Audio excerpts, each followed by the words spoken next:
gaib sepanjang masa. Mau nggak saya kasih tahu? Ya, 9 rahasia rekening gaib sepanjang masa. Yang pertama, dulu. apa? Dulu. 9 rahasia rekening gaib sepanjang masa. Ibu bisa, ya, ini bisa sepanjang masa. Kita punya rekening loh, rekening gaib. Pasti bukan rekening dunia, rekening akhirat. 9 ibu. Yang pertama, belilah sarung atau mukena lalu sedekahkan di masjid yang ramai di sekitar kampung kita. Tentunya kita masjid Darussalam, enggak? Maka setiap kali orang memakai sarung atau mukena yang ibu sedekahkan, maka pahala orang yang sholat itu juga akan mengalir kepada ibu yang bersedekah. Mukena, bu, mukena. Ya kan? Saya pernah sering itu nyampaikan ibu-ibu yang haji, Bu Haji umroh ya, Bu Haji ini, Bu Haji Iyo yang apa namanya, yang umroh juga, Bu Jujuk di travel juga sampaikan. Cobalah ketika sampai di Mekah, Madinah, jamaah haji, jamaah umroh, sempatkan berapa real bersedekah. Beli Quran 2 biji ke, 3 biji ke, harganya nggak seberapa itu. Paling berapa real tiap hari? 300 real, 300.000 kalau uang kita ya. Kita sudah tokan, taruh, habis kita baca di sana, taruh, lepasnya niat, ya Allah, saya sedekahkan di Quran. Siapapun yang baca pakai Al-Quran kita nanti, itu orang setiap hari di, Masya Allah, bulu saya pada bangun. Setiap hari di Mekah, Masjidil Haram, setiap hari di Masjid Nabawi. Ibu sedekah juga di Masjid Nabawi Madinah. Selama itu dibaca orang, kita kebagian pahalanya. Inilah pahala yang mengalir, ini disebut rekening gaib. Makanya saya anjurkan ibu, kalau mau kemana-mana, saya pernah punya teman, dia sengaja mau ke Jawa, dia beli mukena, dia beli sejadah, dia mampir tempat, dia tinggal rumahnya, dia tinggal sejadahnya. Belah kalau kita, begitu enggak? Begitu sejadah ketinggalan, gue langsung puyeng. Nah, sejadah ketinggalan, wah, sejadah gue ketinggalan di masjid sono. Waduh, baik lagi nggak mungkin, dia nggak naik kereta. Waduh, udah aja langsung itu niatkan aja, sedekahkan aja, sampai yang memanfaatkan silakan. Kemudian jadi amal ibadah. Sama dengan ini Bu, kalau ibu niatkan seperti orang kondangan tuh ya, itu kalau nggak mau seneng makan makanan jangan nyendok semua, banyak banget. Ini kadang-kadang udah nyendok, ini disendok, dimakan kayak nyobain doang, tinggal lagi. Itu di piring yang nyuci, masya Allah, sedang daging sayang amat, itu ini sayang banget. Secukupnya aja yang kira-kira kita bisa makan. Ini kagak apa jadi, waduh, dimakan kagak. Nah, ya, iya kali. Lapar mata Ya, kalau bisa jangan begitu. Nah, artinya sisa makan kita ini nggak habis nih. Tapi bukan yang terbentar, bukan. Kita makan udah kenyang, udah makan apa tahu, makan nasi, nggak habis. Pengen ngabisin lagi kayaknya perut udah nggak memungkinkan. Apa? Niat, ya Allah, saya sedekahkan dengan makhlukmu yang lain. Pahala lagi. Tergantung bagaimana kita bisa Bu. Saya kalau ada nasi bekas saya leparin pahala sedekah. Makhluk Tuhan yang lain, karena yang di bawah itu ada semut, ada lalat, betul nggak? Ada semut, ada lalat, ada apa? Tikus, ada cacing, ada tikus. Itu kan makhluk Tuhan. Pernah saya cerita dulu kan ya Bu ya, ada orang masuk surga karena dia berkorban lalat. Pernah ya? Pernah ingat nggak? Lupa lagi dah. Ya kan?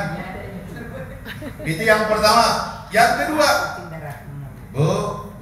Jadi yang pertama tadi kalau ya rahasia rekening gaib sepanjang masa, yang pertama adalah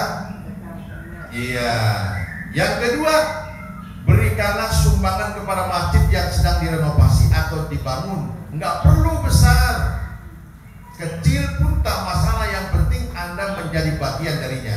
Bisa nyumbang biaya per meternya, atau beliin satu kardus keramiknya, satu sak semennya, bahkan satu keran pun tidak jadi soal. Maka selama masjid itu digunakan orang untuk ibadah, selama itu pula pahala akan mengalir kepada kita yang bersaudara. nanti mau kena. Kedua, kalau masjid lagi bangun tuh ya, masjid di mana aja, bukan masjid kita baik. Yang ketiga, belilah Al-Quran lalu letakkan di masjid atau di rumah-rumah kafe, hadiahkan Quran ini, maka selama Quran itu terus dibaca, berharaplah setiap hurufnya akan menjadi pahala bagi Anda juga. Yang ketiga tuh, beli Quran, ya Bu ya, jangan pelit deh yang kira-kira itu. Kita kan supaya pahala mahal itu bagaimana nih? Nah, itu. Yang keempat, bersedekah kepada sekolah atau madrasah yang mengajar Quran. Salah satu alasan kenapa saya mendirikan TPA TK adalah karena di dalamnya Al-Quran diajarkan, dan setiap kali Al-Quran dihafalkan oleh anak-anak hingga nanti dia dewasa menggunakannya dalam sholatnya, insya Allah saya pun akan mendapatkan pahalanya karena terhitung sebagai pembuka jalan kebaikan. Tuh, ya, 4 tuh. 4 tuh. Yang kelima, tanggunglah kehidupan seorang yatim. Jika Anda berani dan mampu, maka tanggunglah kehidupan seorang yatim. Ini seperti membeli nyawa kuda. Mungkin kita akan lebih dulu tua dan meninggal, maka saat itu terjadi sementara anak yatim yang pernah kita asuh masih tumbuh. Seluruh amal kebaikannya pun akan menjadi wasilah bagi bertambahnya hitungan amal kita pula. Kalau belum punya cukup kemampuan, minimal bayarin SPP-nya bulanannya di sekolah. Ya itu kan. Ya Bu ya. Sekarang itu bulanan kan ada. Iya kan? Iya. Iya, termasuk adik saya Ibu Ustazah Mursidah di Jabangmungin, anak yang sekarang luar biasa. Anak itu kadang udah bisa ceramah, bukan anak kampung, dia ngurus anak orang lain, dia urus. Kemudian dia memang gak punya anak, dia urus, sekarang jadi luar biasa, bisa ceramah. Di sekolahan mana tuh di daerah Kerawang? Purwakarta. Ya, nah itu apa investasi kita yang ke bawah kepada kita, walaupun kita nanti mati duluan. Anak itu nanti akan meneruskan amal-amal kebaikan kepada kita. Jadi donatur, kasarnya di donatur anak yatim. Kalau nggak mampu merawat anak yatim ya udah jadi donatur aja dah, biarin yang mampu merawat gitu. Yang keenam, tanggunglah makan seorang guru atau ustadz. Seorang guru yang mengajar setiap hari dengan ikhlas mengajarkan kebaikan ke banyak anak sepanjang hidupnya. Jika kita ikut berbakti menanggung kehidupannya, maka kita pun akan memiliki rekening amal seperti yang guru tersebut punya, karena kita adalah yang ikut membantu beliau untuk terus mampu memperpanjang napas dakwahnya.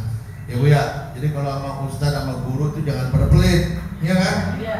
Tuh, kenapa? Tuh. Dia sebagai juru penerang, sebagai lampu penerang, mengajarkan dakwah kepada yang lainnya, pada anak-anak kita. Apakah mampu ibu-ibu ngajarin anaknya semua? Kagak, itu ustadz guru, ya guru-guru madrasah, guru-guru TK, guru-guru SD ngajarin.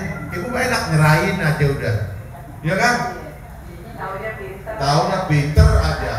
Coba kalau ibu urus sendiri, saya lihat ibu-ibu di ini untung aja tuh kalau nggak kuat kesabarannya pada stres ibu-ibu. Bener, jadi guru ternyata. Iya, ternyata jadi guru tuh berat banget, bebannya keluarga, rohani ya, mental juga, fisik juga. Dia teriak, dia marah, takut, ya kan Bu ya? Orang tuanya marah. Sekarang kan katanya anak dipukul aja di sekolah, padahal tujuan guru bagus, orang tua bisa dipenjara. Seorang guru naudzubillah, zaman udah kembali kan? Iya, ini matanya kebuta guru. Masya Allah. Itu diselepet. Itu di TV daerah Sumatera. Ya Bu ya, luar biasa ya Bu ya. Seorang guru dimanapun siapapun orangnya yang nama jadi guru, tujuannya kan dia mendapat nilai baik lah. Kalau anak yang diajarkannya menjadi anak yang baik. Siapa itu? Begitu anak nakal kan siapa itu gurunya? Nah kan gitu. Bukan bapaknya. Siapa gurunya sih? Itu anak. Nah gitu kan. Beban mental benar-benar jadi seorang guru itu. Ya Bu. Maka oleh karenanya mari ibu-ibu dipahami itu semua. Kemudian yang ke-8 tuh. 7. Ke-7. Kader. Yang ke-7, tanamlah sebuah pohon. Ini pohon nih. Menanam pohon akan sangat bermanfaat, apalagi jika pohon itu mampu hidup ratusan tahun. Selain membantu menyediakan oksigen, barang siapa yang berteduh di bawahnya pun akan terhitung menjadi catatan amal kebaikan kita. Ini seperti memiliki pohon amal yang tiap saat bisa dipetik tanpa mengenal musim. Luar biasa. Ibu nanam pohon apa tuh? Mangga. Mangga umpamanya. Iya, saya tuh. Ya kan? Pohon mangga, pohon apa lagi, kelapa. Ya kan, aki-aki udah tua tanam pohon kelapa. Kelapa usia 7 tahun lebih baru berbuah, betul nggak? Aki-aki udah meninggal, nggak cucunya yang menikmati kelapanya, betul nggak? Aki-aki yang menanam nggak menikmati. Nah seperti itulah kalau nanam pohon. Makanya ada di Madinah itu ada seorang sahabat Nabi yang menyedekahkan pohon kormanya untuk diwakafkan. Termasuk siapa? Itu ada sahabat Nabi yang namanya Umar bin Khattab. Umar bin Khattab, udah cerita kan kayaknya sih. Umar bin Khattab radhiyallahu anhu, suatu saat dia ketinggalan sholat asar berjamaah karena dia habis mau turun kebun. Ketinggalan sholat berjamaah, gara-gara itu kurang ajar dia kan langsung membaikat dirinya. Ini pohon korma nih gara-gara lu nih. Sekarang gua niatkan ini pohon korma gua wakafkan. Sampai sekarang siapa aja yang mau makan hasilnya silakan. Umar bin Khattab itu seorang singa daratan Eropa kasarnya, dan seorang yang luar biasa yang dulu yang rencana membunuh Nabi pakai pedang itu ya, ketika belum masuk Islam lagi zaman jahiliyah. Ketika baca surat Toha, adanya Umar, akhirnya dulu lantaslah Umar bin Khattab, akhirnya dia menyatakan diri datang ke rumah Nabi. Adanya ketakutan jangan-jangan membunuh Nabi, ternyata sampai rumah Nabi dia mengucap 2 kalimat syahadat masuk Islam. Sejarahnya kan begitu. Ya Bu, jadi ibu nanam pohon itu demi kebaikan. Kita belum tentu mengharapkan, ya kan, kapan nih pohon berbuah. Udah jadi pikirin dah. Yang penting aja kita selalu menanam. Karena ada gerakan nanam pohon sekarang Bu. Ya Bu ya. Tapi sekarang kalau rumah-rumah kayak kita ini kan rumah-rumah kagak kayak di kampung, kagak ada lahan. Ya nanam apa Ibu ya? Kemudian yang ke-8, Bu, ya kalau orang kaya kalau punya duit ya Bu ya, belilah kursi roda.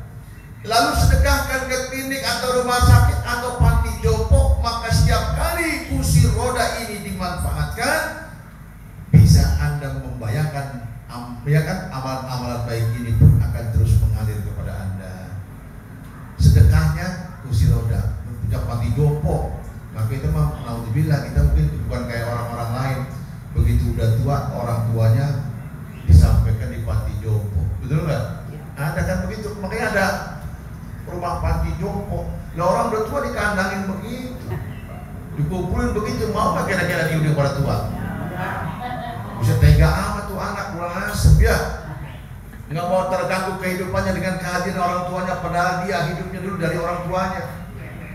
2 dikasih waris juga, udah kaya senok mari, udah punya mobil hebat, lain sebagainya. Orang tuanya udah jompo, nggak mau ngurus, diserahin ke panti jompo. Nauzubillahi min dzalik. Kadang-kadang juga ada anak yang nggak mampu. Ya. Kadang-kadang juga ada anak yang nggak mampu, biasanya diserahkan ke situ. Ada anaknya yang nggak mampu. Ada yang nggak mampu ya, lain cerita. Ini mah kalau kita menganjurkan paling tidak lain cerita kasusnya kalau yang begitu. Kalau tidak, justru orang tua itu, ya kan, akan membawa keberkahan kalau ngurus orang tua. Ini di sini udah saya amati nih. Nih dari prospek saya, Pak Haji Edi Siswanto SOSMSD yang sekarang ketua DKM, itu sangat sayang kepada orang tuanya. Dia nggak pernah hitung-hitungan. Luar biasa kalau kita sedih nangis, rumahnya dibagusin sama dia, terus dikasih orang buat jaga karena dia kerja, disuruh jaga, dibayar orang tua yang nungguin ibunya waktu sakit, Ibu Kusmiati bin Bapak Maksirat. Tuh Pak Edi Suwanto, kenapa hartanya terus menerus dikit-dikit lagi kampungnya habis dibeli sama dia. Lihat, coba, Ibu Mar, termasuk punya Ibu Mar kan dibeli sama dia ya. Tuh, ini kemarin Pak Angga gitu.